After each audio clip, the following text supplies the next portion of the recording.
everyone, hope you are all doing good. Today we are discussing about the new agricultural ordinance that is passed in the Rajya Sabha by the Parliament. So we will see, is it really beneficial for the farmers as claimed by the government of India, or it is not at all beneficial for the farmers or detrimental for the farmers as claimed by the opposition.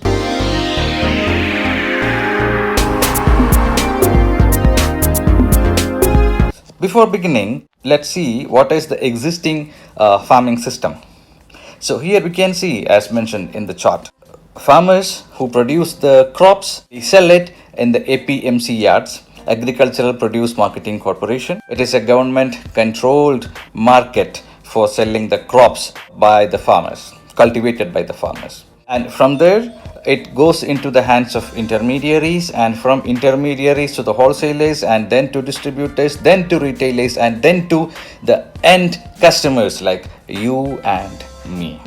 So there are different stages. It passes through different hands or different stages before it reaches to the hands of the customer.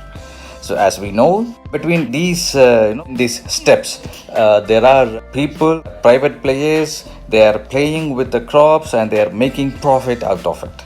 So this is what the existing system, what we have in India. So these are the new ordinances that are being passed by the government of India. First one, as you see here, is the Farmers Produce Trade and Commerce Promotion and Facilitation Ordinance 2020. The next one is the Essential Commodities Amendment Ordinance 2020. The third one is the Farmers Empowerment and Protection Agreement on Price Assurance and Farm Services Ordinance 2020. Now let's see what are these ordinances are, one by one. The peculiarities of this ordinance, the first one we mentioned is, this is APMC bypass ordinance. That means farmers can sell their crops outside of the APMC. This ordinance is identical with the direct selling concept because of its nature, because it eliminates the middleman. The ordinance doesn't shut down APMCs. That's the first thing to be noted. Even though it is an APMC bypass ordinance, it doesn't demolish the APMC system what we have in India. If the farmers want to stick on to the existing system, like approaching APMCs to sell their crops, they can do that. Then, of course, the ministry has emphasized the existence of minimum selling price. This is the two things to be noted. Even though they came up with a new ordinances, the existing system is maintained as such. There is no change, there is no demolishing of the existing system, and the minimum selling price is well guaranteed by the ministry. And further to this, it expands the choices for farmers. This is the actual benefit of this. As a farmer, I have choice. I can sell my crops with the APMCs, or I can sell the crops to any private players, any private parties, or any big company who is ready to offer me more than the minimum selling price what I'm supposed to get in the APMC. So this is the foremost point of this ordinance. Let's discuss the other one, the Essential Commodities Amendment Ordinance 2020. Here, the private players who buy goods from farmers are termed as economic agents. They can store foodstuffs. This is the important point. They can store foodstuffs as much as they want without the fear of being prosecuted for hoarding. So this is the point, and this is the most controversial point in this ordinance. Opposition claims it encourages hoarding, illegal hoarding of the crops.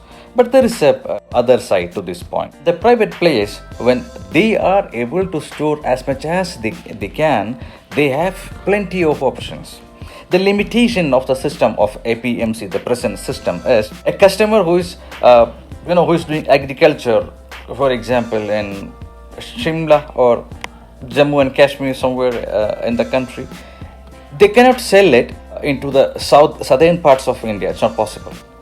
They are supposed to sell it with the APMC mandis in their area. They cannot sell it outside the APMC mandis. Now here the system is completely different. The market is open for them. It doesn't mean that the farmer should travel from Jammu and Kashmir or Shimla or Sikkim to the southern parts of India or to other parts of India and sell his or her crops. No, it doesn't work in that way.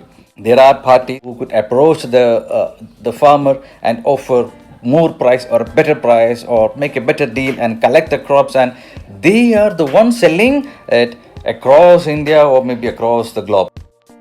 So that means they have better options than hoarding it.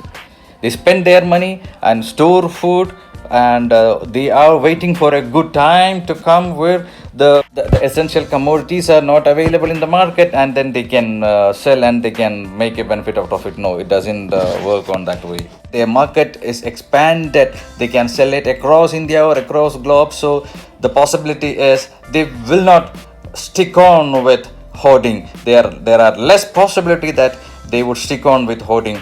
The people who think in a professional way, they find new markets. That is the trend going on in the global market. The next one, the Farmers Empowerment and Protection Agreement on Price Assurance and Farm Service Ordinance 2020. This ordinance allows the farmers to enter into contract farming with economic agents. This will be a written contract with a specific company for the production of the crops they needed. And this is the point the leftist parties are opposing much, and they are spreading propaganda against this ordinance. They are spreading propagandas like, this rule allows the corporate players to take the assets or the land on lease from the farmer, and the party who's taking on lease would be the deciding what are the crops to be cultivated, and they might go for genetically different crops which are not allowed in India as of now, like that thing. There is no such conditions. The contract mentioned in this ordinance is just an agreement with the farmer for a period of time and for an agreed price. And of course, it should be more than the minimum selling price guaranteed through the APMCs. And the farmer would be receiving assistance, support from the company in terms of technical support or maybe financial support, whatever, as part of the contract. So this is what the reality. So it actually empowers the farmers to do better. As we discussed earlier, this ordinance can bring revolutionary changes in farming and the consumer market. Contract eliminates the intermediaries. The farmers are benefited more. This is what the advantage of this contract, and the reduced production cost for the company. Now both the company and the farmers are benefited by avoiding the intermediaries or the middlemen, and so the benefits are enjoyed by the farmers, and hopefully the end customer could also enjoy the benefits, as the production cost is getting less, and they might think about placing the products in the market at a competitive price later.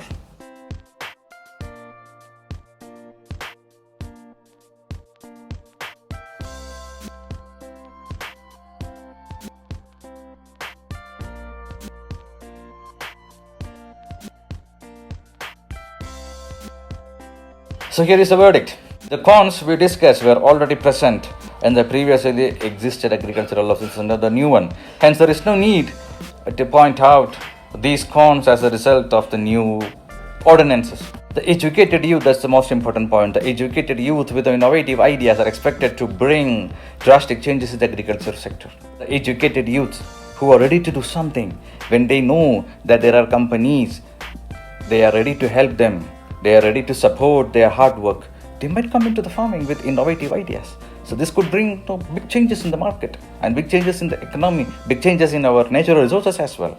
And I would say the most affected would be not the farmers, but the exploiters, the middlemen, the intermediary. They would be the most affected rather than the farmers or the common people because of this ordinance.